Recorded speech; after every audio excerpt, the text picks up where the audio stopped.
Members of Congress, I have the high privilege and distinct honor of presenting to you the President of the United States. Thank you so much.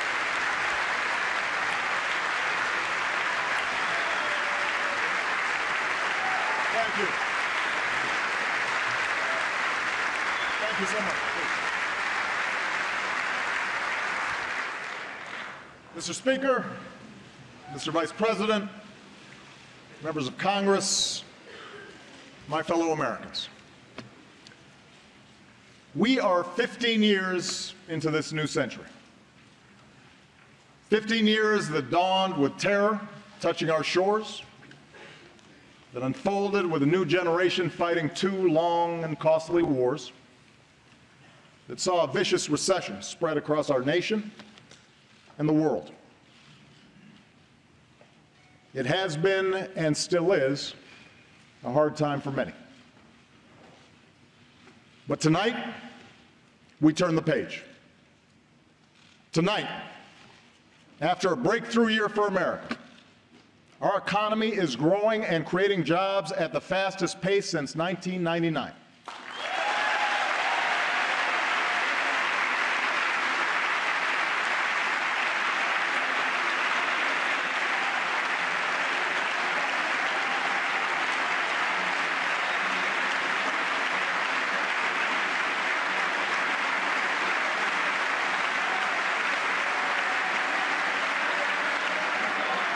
Our unemployment rate is now lower than it was before the financial crisis. More of our kids are graduating than ever before. More of our people are insured than ever before.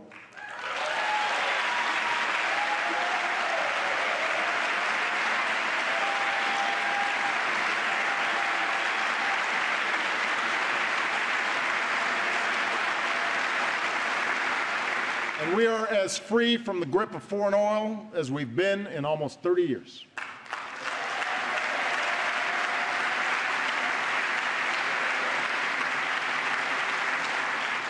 Tonight, for the first time since 9/11, our combat mission in Afghanistan is over.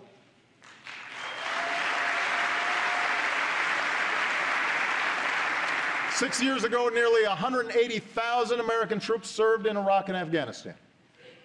Today, fewer than 15,000 remain. And we salute the courage and sacrifice of every man and woman in this 9/11 generation who has served to keep us safe. We are humbled and grateful for your service.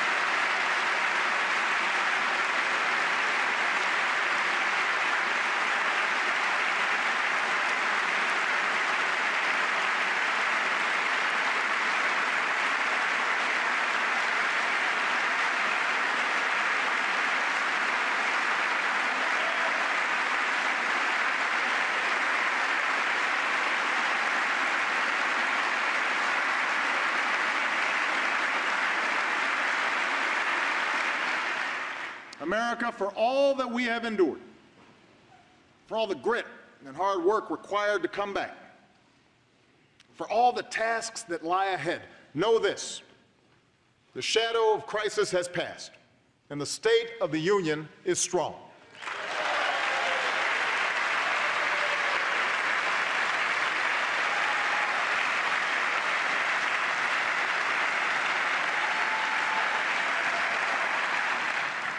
At this moment, with a growing economy, shrinking deficits, bustling industry, booming energy production, we have risen from recession freer to write our own future than any other nation on earth. It's now up to us to choose who we want to be over the next 15 years and for decades to come. Will we accept an economy where only a few of us do spectacularly well? Or will we commit ourselves to an economy that generates rising incomes and chances for everyone who makes the effort?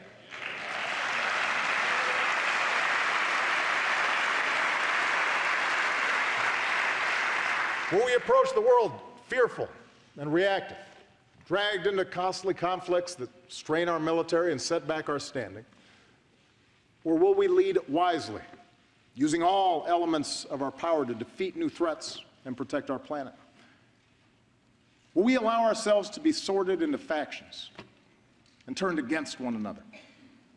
Or will we recapture the sense of common purpose that has always propelled America forward? In 2 weeks, I will send this Congress a budget filled with ideas that are practical, not partisan. And in the months ahead, I'll crisscross the country making a case for those ideas. So tonight, I want to focus less on a checklist of proposals and focus more on the values at stake in the choices before us. It begins with our economy. 7 years ago, Rebecca and Ben Earler of Minneapolis were newlyweds.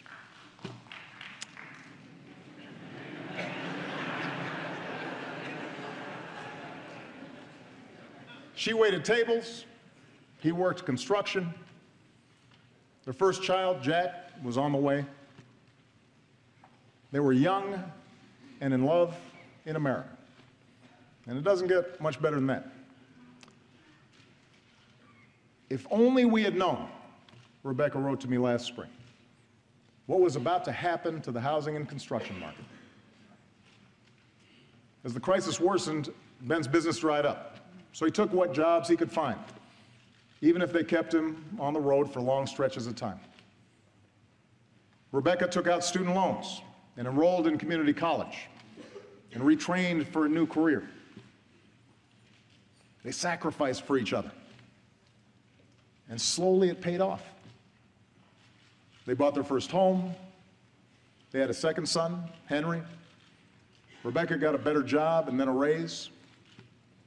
Ben's back in construction and home for dinner every night. It is amazing, Rebecca wrote, what you can bounce back from when you have to. We are a strong, tight-knit family who has made it through some very, very hard times. We are a strong, tight-knit family who has made it through some very, very hard times. America, Rebecca and Ben's story is our story. They represent the millions who've worked hard and scrimped and sacrificed and retooled. You are the reason that I ran for this office. You are the people I was thinking of 6 years ago today, in the darkest months of the crisis, when I stood on the steps of this Capitol and promised we would rebuild our economy on a new foundation. And it has been your resilience, your effort, that has made it possible for our country to emerge stronger. We believed we could reverse the tide of outsourcing and draw new jobs to our shores. And over the past 5 years, our businesses have created more than 11 million new jobs.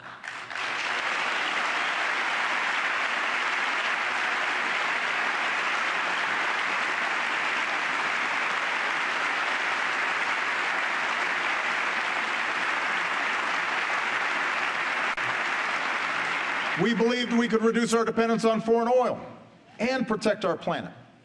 And today, America is #1 in oil and gas. America is #1 in wind power.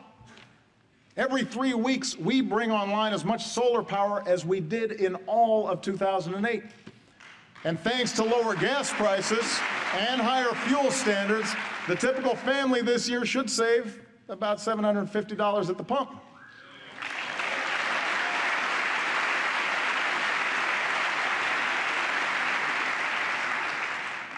We believed we could prepare our kids for a more competitive world. And today, our younger students have earned the highest math and reading scores on record. Our high school graduation rate has hit an all-time high. More Americans finish college than ever before.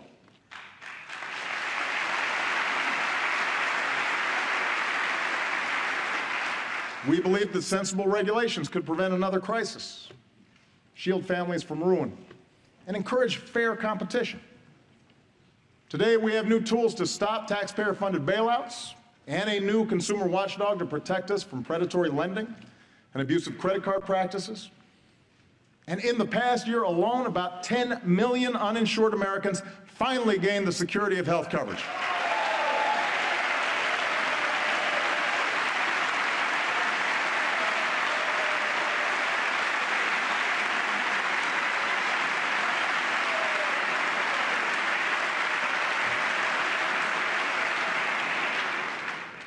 At every step, we were told our goals were misguided or too ambitious, that we would crush jobs and explode deficits.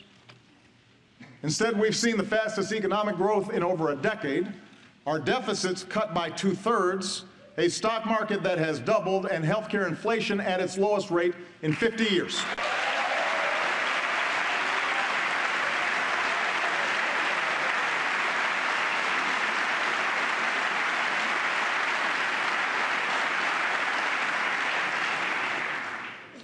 This is good news, people.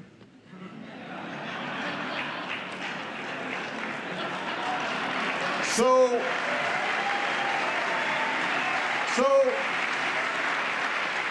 the verdict is clear. Middle-class economics works. Expanding opportunity works. And these policies will continue to work as long as politics don't get in the way. We can't slow down businesses or put our economy at risk with government shutdowns or fiscal showdowns. We can't put the security of families at risk by taking away their health insurance or unraveling the new rules on Wall Street or refighting past battles on immigration when we've got to fix a broken system. And if a bill comes to my desk that tries to do any of these things, I will veto it. It will have earned my veto.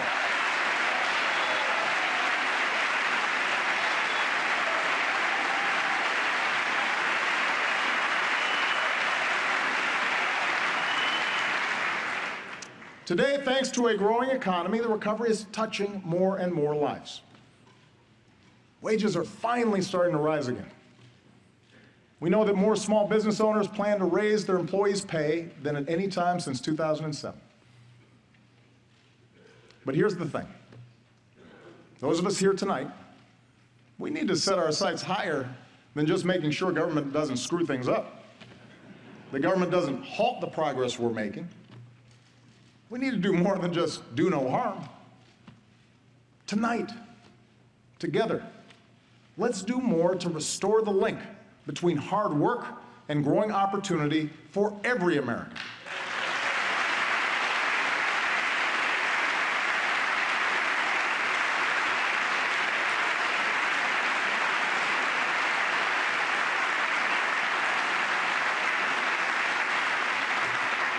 Because families like Rebecca's still need our help.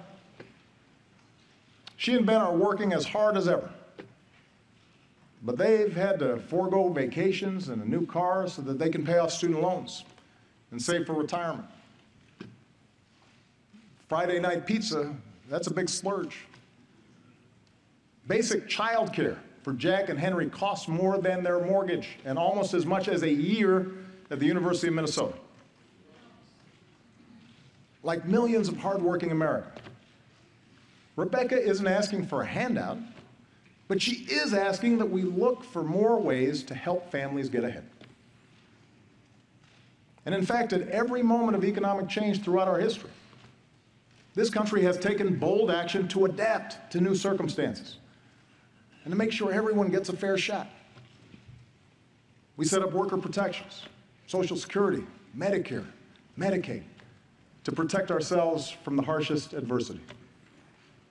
We gave our citizens schools and colleges, infrastructure, and the internet, tools they needed to go as far as their efforts and their dreams will take them. That's what middle-class economics is. The idea that this country does best when everyone gets their fair shot. Everyone does their fair share. Everyone plays by the same set of rules.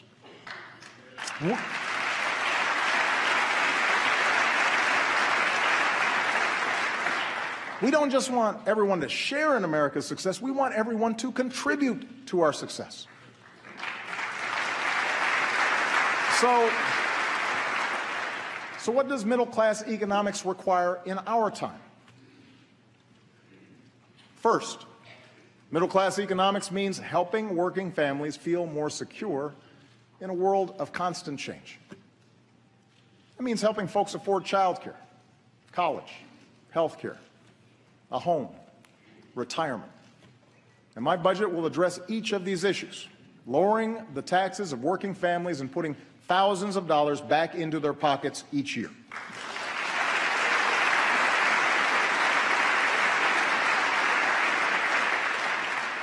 Here's one example. During World War II, when men like my grandfather went off to war, having women like my grandmother in the workforce was a national security priority. So this country provided universal child care. In today's economy, when having both parents in the workforce is an economic necessity for many families, we need affordable, high-quality child care more than ever.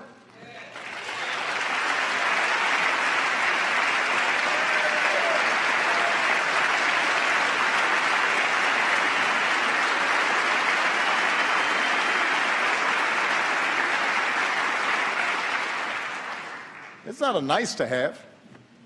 It's a must-have. So it's time we stop treating child care as a side issue or as a women's issue and treat it like the national economic priority that it is for all of us.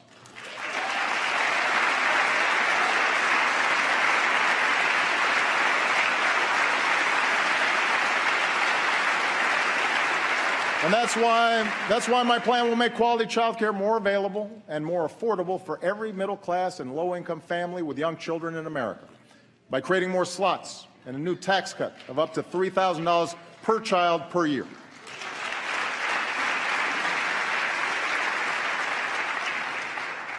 Here's another example. Today, we are the only advanced country on earth that doesn't guarantee paid sick leave or paid maternity leave to our workers. 43 million workers have no paid sick leave. 43 million. Think about that.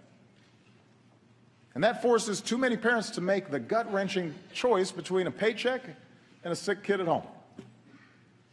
So I'll be taking new action to help states adopt paid leave laws of their own. And since paid sick leave won where it was on the ballot last November, let's put it to a vote right here in Washington. Send me a bill that gives every worker in America the opportunity to earn 7 days of paid sick leave. That's the right thing to do. It's the right thing to do.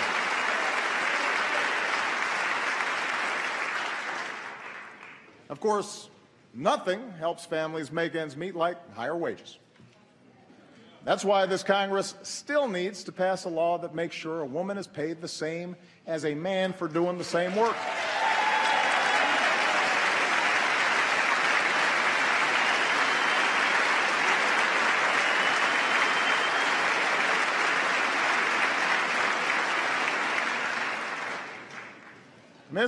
It's 2015. It's time. We still need to make sure employees get the overtime they've earned. And everyone in this Congress who still refuses to raise the minimum wage, I say this: if you truly believe you could work full-time and support a family on less than $15,000 a year, try it. If not, vote to give millions of the hardest working people in America a raise.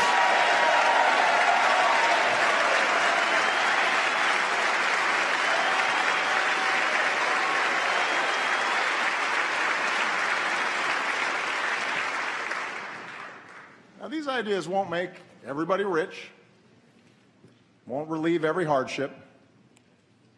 That's not the job of government.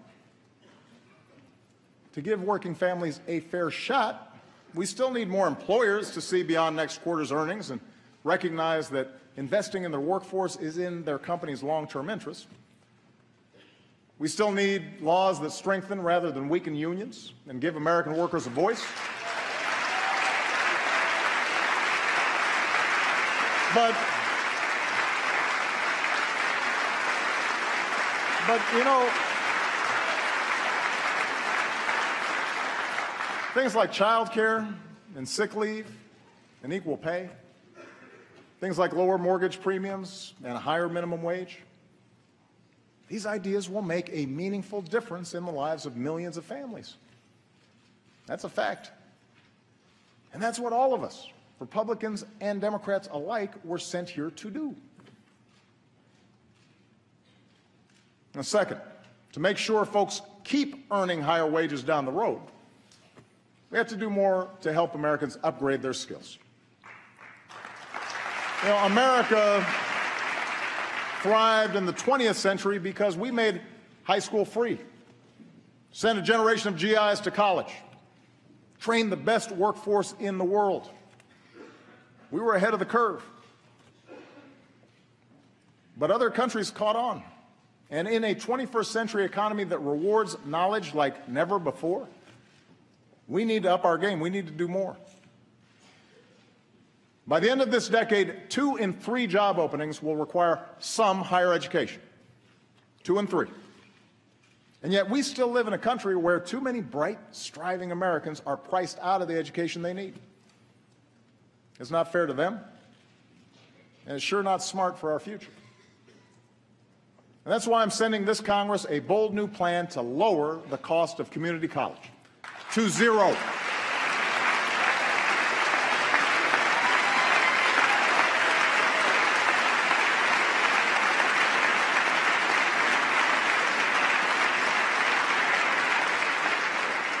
Keep in mind, 40% of our college students choose community college. Some are young and starting out. Some are older and looking for a better job. Some are veterans and single parents trying to transition back into the job market. Whoever you are, this plan is your chance to graduate ready for the new economy without a load of debt. Understand, you've got to earn it.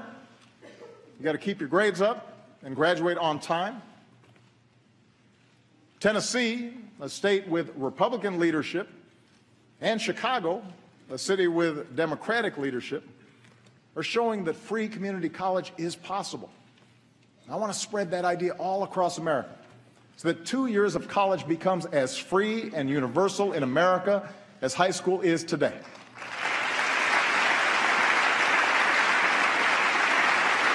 Let's stay ahead of the curve. And I want to work with this Congress to make sure those already burdened with student loans can reduce their monthly payments so that student debt doesn't derail anyone's dreams. Thanks to Vice President Biden's great work to update our job training system, we're connecting community colleges with local employers to train workers to fill high-paying jobs like coding and nursing and robotics. Tonight, I'm also asking more businesses to follow the lead of companies like CVS and UPS and offer more educational benefits and paid apprenticeships, opportunities that give workers the chance to earn higher-paying jobs even if they don't have a higher education. And as a new generation of veterans comes home, we owe them every opportunity to live the American dream they helped defend. Already, we've made strides towards ensuring that every veteran has access to the highest quality care. We're slashing the backlog that had too many veterans waiting years to get the benefits they need. And we're making it easier for vets to translate their training and experience into civilian jobs. And joining forces, the national campaign launched by Michelle and Jill Biden. Thank you, Michelle. Thank you, Jill. Has helped nearly 700,000 veterans and military spouses get a new job.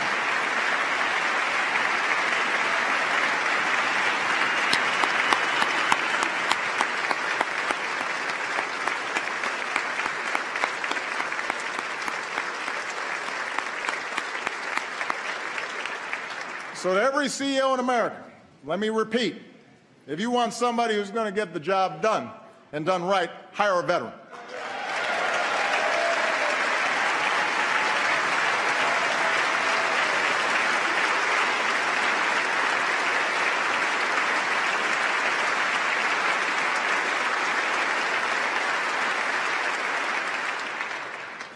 Finally, as we better train our workers, we need the new economy to keep churning out high-wage jobs for our workers to fill. Since 2010, America has put more people back to work than Europe, Japan, and all advanced economies combined.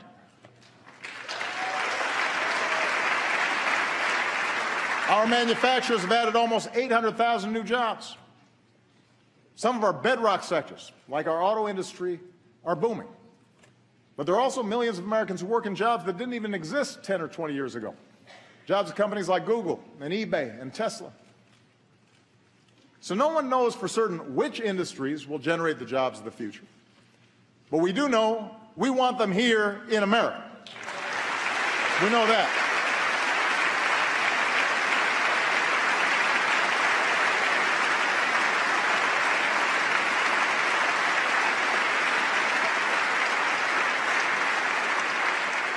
And that's why the third part of middle-class economics is all about building the most competitive economy anywhere, the place where businesses want to locate and hire.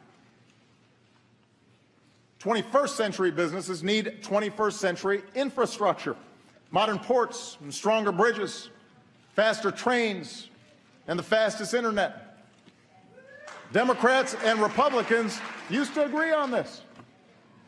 So let's set our sights higher than a single oil pipeline. Let's pass a bipartisan infrastructure plan that could create more than 30 times as many jobs per year and make this country stronger for decades to come.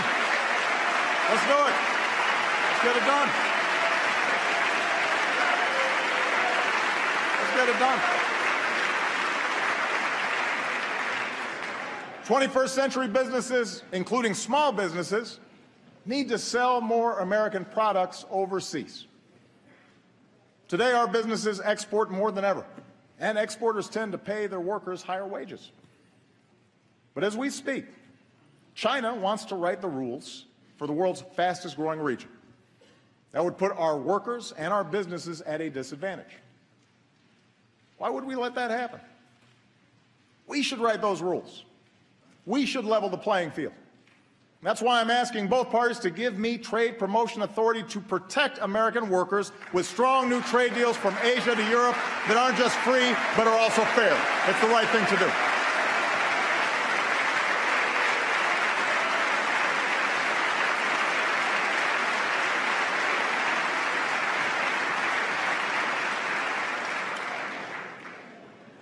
Look, I'm the first one to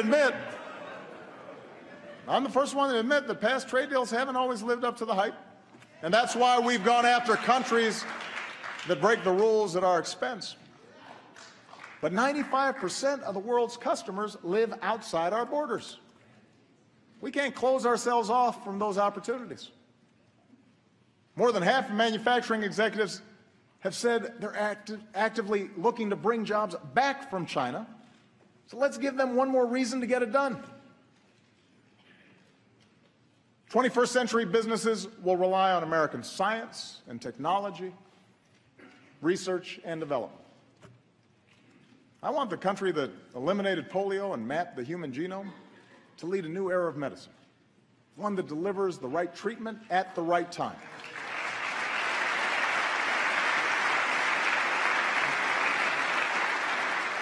In some patients with cystic fibrosis, this approach has reversed a disease once thought unstoppable. So tonight I'm launching a new precision medicine initiative to bring us closer to curing diseases like cancer and diabetes, and to give all of us access to the personalized information we need to keep ourselves and our families healthier. We can do this.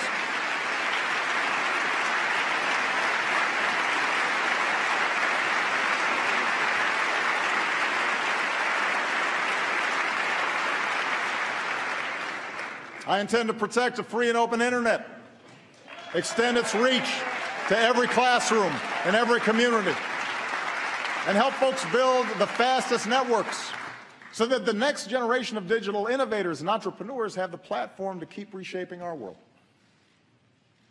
I want Americans to win the race for the kinds of discoveries that unleash new jobs, converting sunlight into liquid fuel, creating revolutionary prosthetics so that a veteran who gave his arms for his country can play catch with his kids again, pushing out into the solar system, not just to visit, but to stay.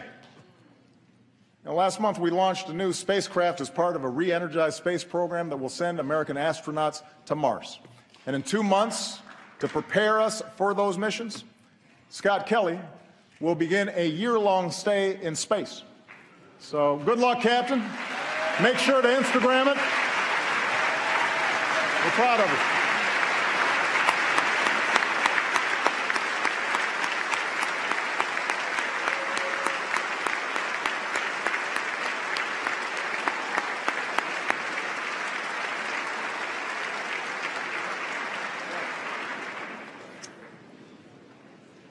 Now, the truth is, when it comes to issues like infrastructure and basic research, I know there's bipartisan support in this chamber. Members of both parties have told me so. Where we too often run onto the rocks is how to pay for these investments.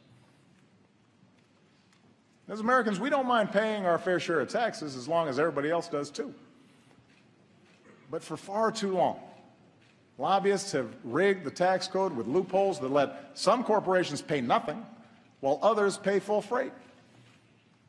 They've riddled it with giveaways that the super rich don't need while denying a break to middle-class families who do. This year we have an opportunity to change that. Let's close loopholes so we stop rewarding companies that keep profits abroad and reward those that invest here in America.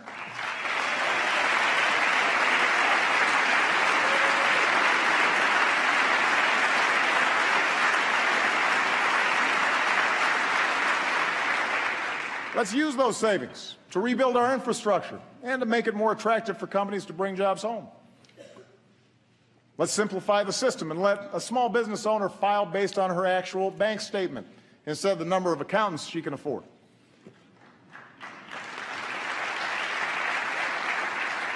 And let's close the loopholes that lead to inequality by allowing the top 1% to avoid paying taxes on their accumulated wealth.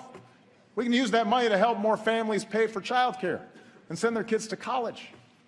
We need a tax code that truly helps working Americans trying to get a leg up in the new economy, and we can achieve that together.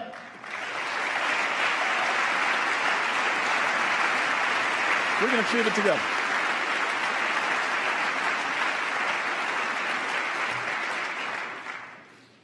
Helping hardworking families make ends meet. Giving them the tools they need for good-paying jobs in this new economy. Maintaining the conditions of growth and competitiveness.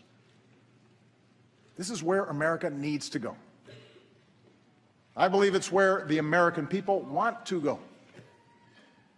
It'll make our economy stronger a year from now, 15 years from now, and deep into the century ahead. Of course, if there's one thing this new century has taught us, it's that we cannot separate our work here at home from challenges beyond our shores. My first duty as Commander-in-Chief is to defend the United States of America. And in doing so, the question is not whether America leads in the world, but how. When we make rash decisions, reacting to the headlines instead of using our heads, when the first response to a challenge is to send in our military, then we risk getting drawn into unnecessary conflicts and neglect the broader strategy we need for a safer, more prosperous world. That's what our enemies want us to do. I believe in a smarter kind of American leadership. We lead best when we combine military power with strong diplomacy, when we leverage our power with coalition building, when we don't let our fears blind us to the opportunities that this new century presents. That's exactly what we're doing right now. And around the globe, it is making a difference. First, we stand united with people around the world who've been targeted by terrorists, from a school in Pakistan to the streets of Paris. We will continue to hunt down terrorists and dismantle their networks, and we reserve the right to act unilaterally, as we have done relentlessly since I took office, to take out terrorists who pose a direct threat to us and our allies.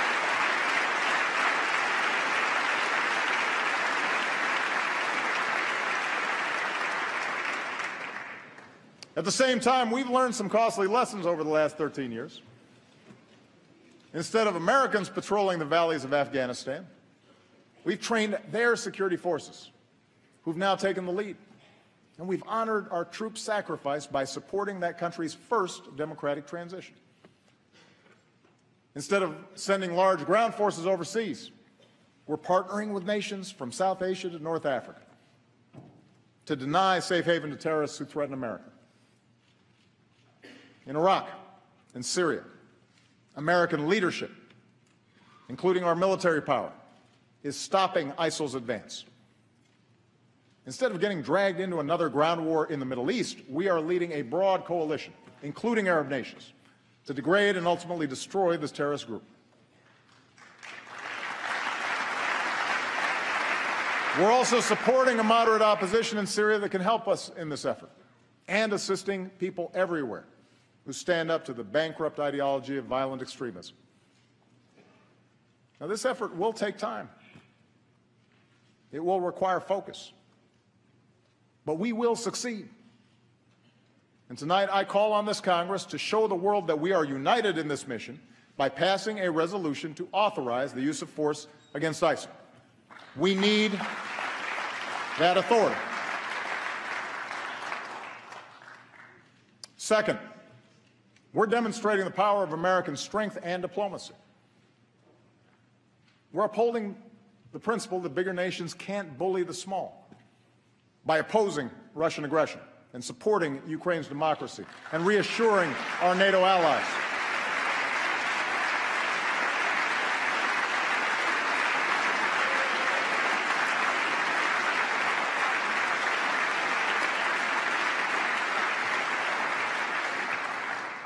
Last year, as we were doing the hard work of imposing sanctions, along with our allies, as we were reinforcing our presence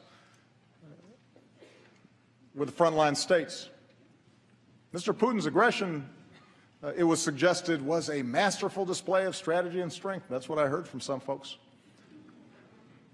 Well, today, it is America that stands strong and united with our allies, while Russia is isolated with its economy in tatters.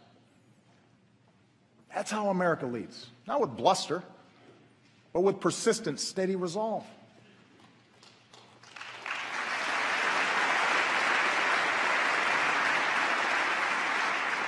You know, in Cuba, we are ending a policy that was long past its expiration date.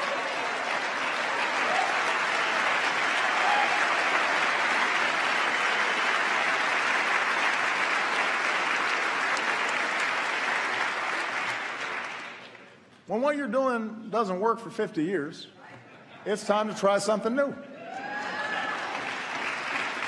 And our shift in Cuba policy has the potential to end a legacy of mistrust in our hemisphere.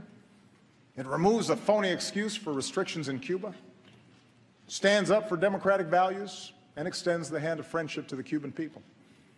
And this year, Congress should begin the work of ending the embargo. You know, as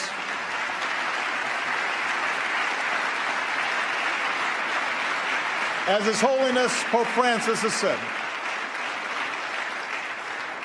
diplomacy is the work of small steps. These small steps have added up to new hope for the future in Cuba. And after years in prison, we are overjoyed that Alan Gross is back where he belongs. Welcome home, Alan. We're glad you're here.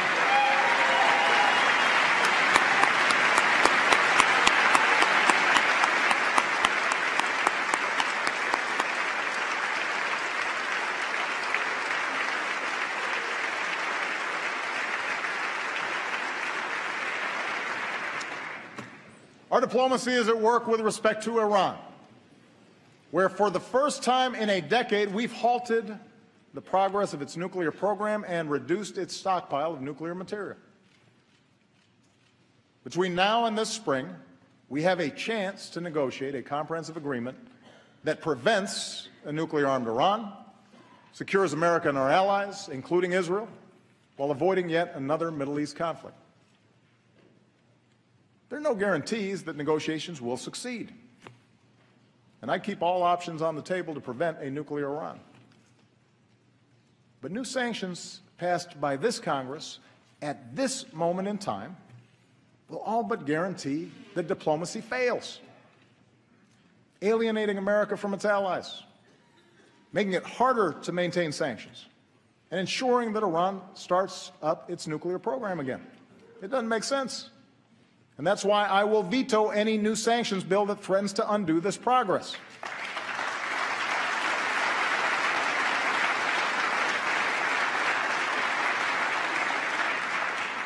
The American people expect us only to go to war as a last resort.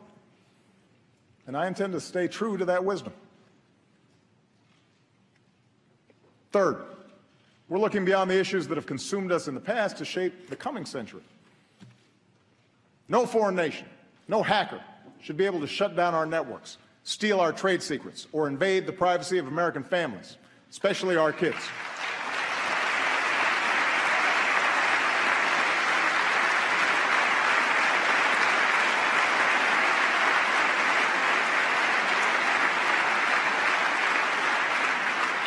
So we're making sure our government integrates intelligence to combat cyber threats, just as we have done to combat terrorism.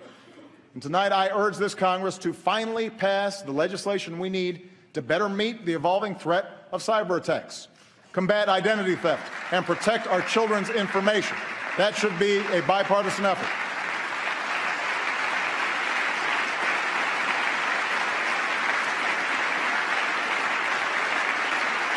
You know,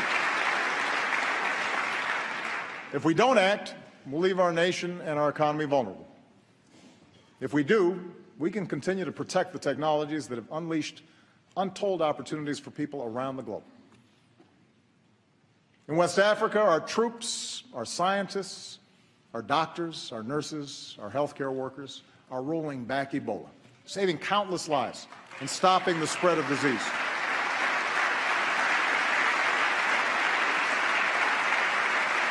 I could not be prouder of them. And I thank this Congress for your bipartisan support of their efforts. But the job is not yet done, and the world needs to use this lesson to build a more effective global effort to prevent the spread of future pandemics, invest in smart development, and eradicate extreme poverty. In the Asia-Pacific, we are modernizing alliances while making sure that other nations play by the rules in how they trade, how they resolve maritime disputes, how they participate in meeting common international challenges like nonproliferation and disaster relief. And no challenge poses a greater threat to future generations than climate change. –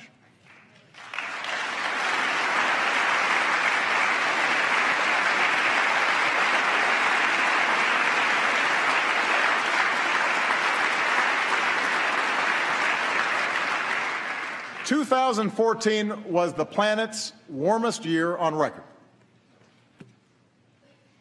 Now, one year doesn't make a trend, but this does. 14 of the 15 warmest years on record have all fallen in the first 15 years of this century.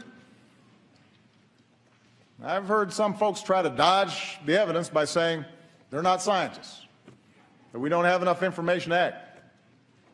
Well, I'm not a scientist either. But you know what? I know a lot of really good scientists at NASA and at NOAA and at our major universities. And the best scientists in the world are all telling us that our activities are changing the climate. And if we don't act forcefully, we'll continue to see rising oceans, longer, hotter heat waves, dangerous droughts and floods, and massive disruptions that can trigger greater migration and conflict and hunger around the globe. The Pentagon says that climate change poses immediate risks to our national security. We should act like it. And that's why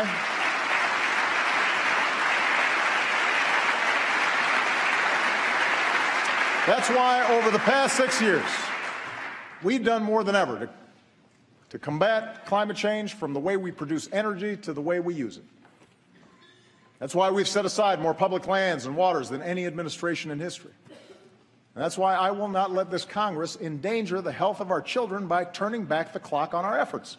I am determined to make sure that American leadership drives international action.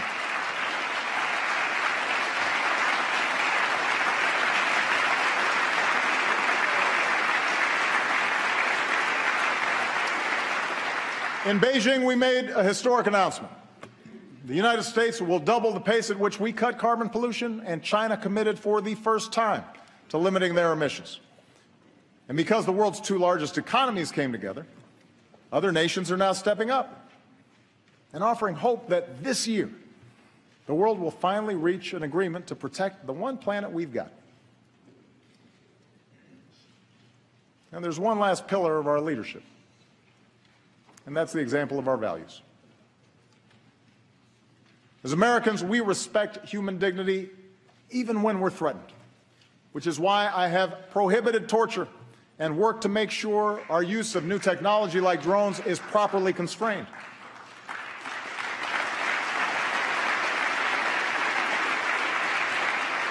It's why we speak out against the deplorable anti-Semitism that has resurfaced in certain parts of the world. It's why we continue to reject offensive stereotypes of Muslims, the vast majority of whom share our commitment to peace. That's why we defend free speech and advocate for political prisoners and condemn the persecution of women or religious minorities or people who are lesbian, gay, bisexual, or transgender. We do these things not only because they are the right thing to do, but because ultimately they will make us safer.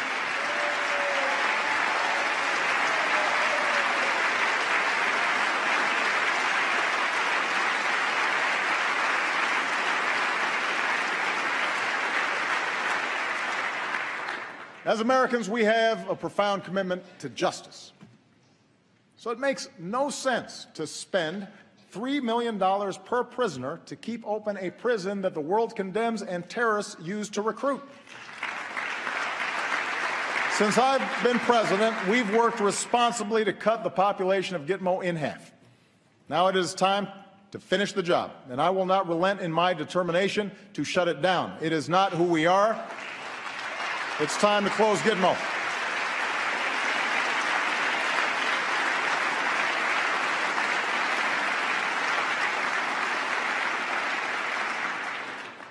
As Americans, we cherish our civil liberties, and we need to uphold that commitment if we want maximum cooperation from other countries and industry in our fight against terrorist networks.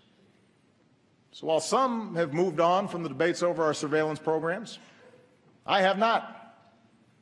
As promised, our intelligence agencies have worked hard with the recommendations of privacy advocates to increase transparency and build more safeguards against potential abuse. And next month, we'll issue a report on how we're keeping our promise to keep our country safe while strengthening privacy. Looking to the future instead of the past. Making sure we match our power with diplomacy and use force wisely. Building coalitions to meet new challenges and opportunities. Leading always with the example of our values. That's what makes us exceptional. That's what keeps us strong. That's why we have to keep striving to hold ourselves to the highest of standards, our own. You know, just over a decade ago, I gave a speech in Boston where I said there wasn't a liberal America or a conservative America, a black America or a white America, but a United States of America. I said this because I had seen it in my own life, in a nation that gave someone like me a chance. Because I grew up in Hawaii, the melting pot of races and customs. Because I made Illinois my home, a state of small towns, rich farmland, one of the world's great cities, a microcosm of the country where Democrats and Republicans and independents, good people of every ethnicity and every faith, share certain bedrock values. Over the past 6 years, the pundits have pointed out more than once that my presidency hasn't delivered on this vision. How ironic, they say, that our politics seems more divided than ever. It's held up as proof, not just of my own flaws, of which there are many, but also as proof that the vision itself is misguided, naive, that there are too many people in this town who actually benefit from partisanship and gridlock for us to ever do anything about it. I know how tempting such cynicism may be, but I still think the cynics are wrong. I still believe that we are one people. I still believe that together we can do great things, even when the odds are long. I believe this because over and over in my 6 years in office, I have seen America at its best. I've seen the hopeful faces of young graduates from New York to California, and our newest officers at West Point, Annapolis, Colorado Springs, New London. I've mourned with grieving families in Tucson, in Newtown, in Boston, in West Texas, in West Virginia. I've watched Americans beat back adversity from the Gulf Coast to the Great Plains, from Midwest assembly lines to the Mid-Atlantic seaboard. I've seen something like gay marriage go from a wedge issue used to drive us apart to a story of freedom across our country, a civil right now legal in states that 7 in 10 Americans call home.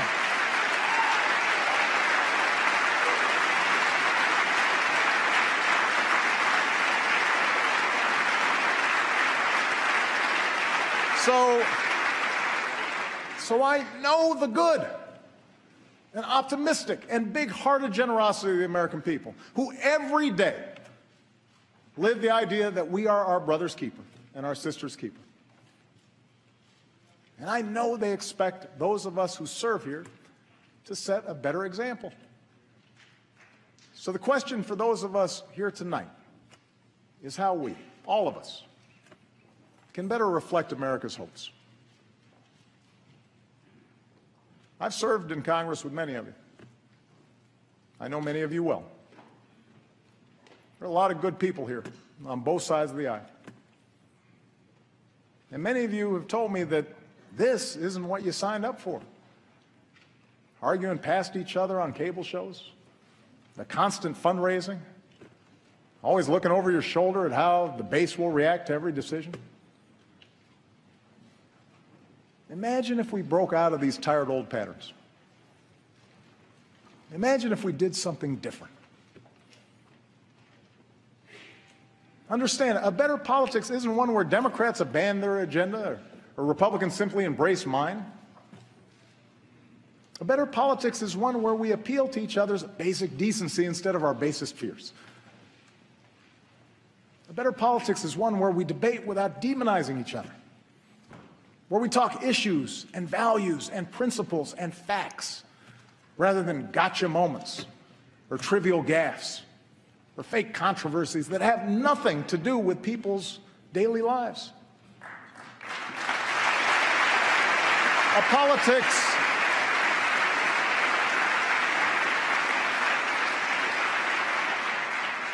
better politics is one where we spend less time drowning in dark money for ads that pull us into the gutter and spend more time lifting young people up with a sense of purpose and possibility, asking them to join in the great mission of building America. If we're going to have arguments, let's have arguments, but let's make them debates worthy of this body and worthy of this country. We still may not agree on a woman's right to choose, but surely we can agree it's a good thing that teen pregnancies and abortions are nearing all-time lows and that every woman should have access to the health care that she needs.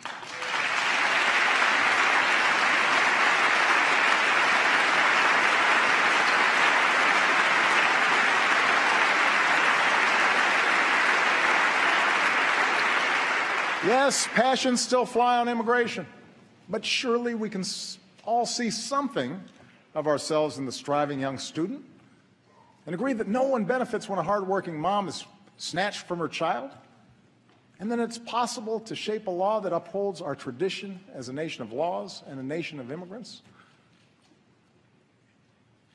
I've talked to Republicans and Democrats about that. That's something that we can share. We may go at it in campaign season, but surely we can agree that the right to vote is sacred, that it's being denied to too many, and that on this 50th anniversary of the Great March from Selma to Montgomery and the passage of the Voting Rights Act, we can come together, Democrats and Republicans, to make voting easier for every single American.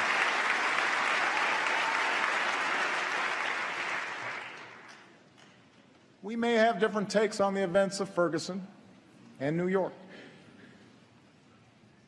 but surely we can understand a father who fears his son can't walk home without being harassed.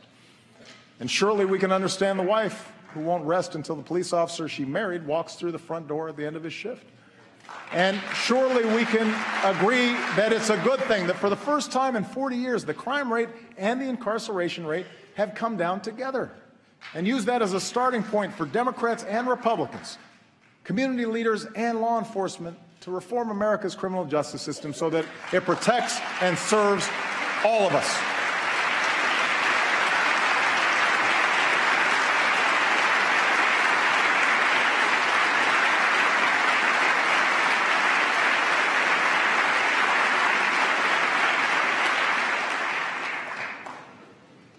That's a better politics. That's how we start rebuilding trust. That's how we move this country forward. That's what the American people want. And that's what they deserve. I have no more campaigns to run. My only agenda, I know because I won both of them.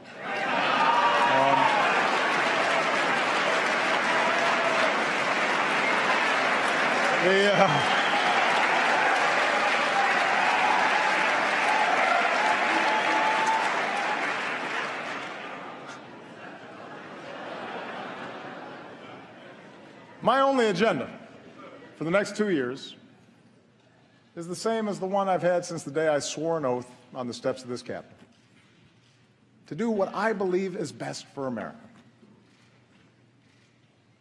If you share the broad vision I outlined tonight, I ask you to join me in the work at hand. If you disagree with parts of it, I hope you'll at least work with me where you do agree. And I commit to every Republican here tonight that I will not only seek out your ideas, I will seek to work with you to make this country stronger.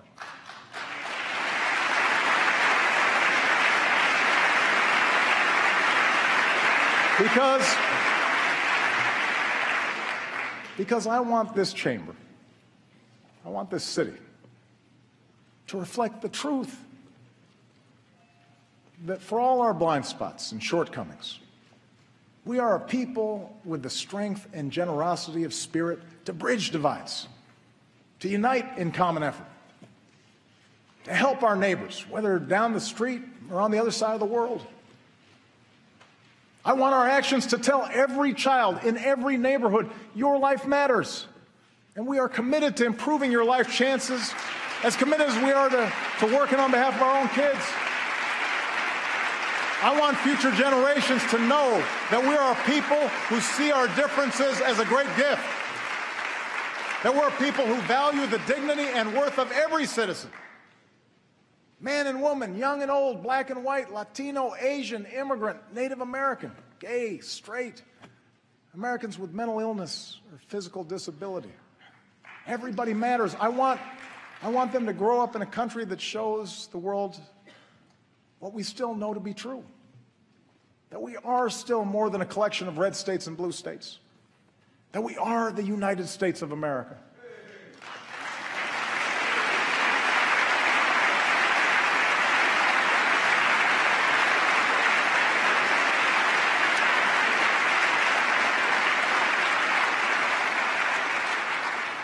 I want them to grow up in a country where a young mom can sit down and write a letter to her president with a story that sums up these past 6 years.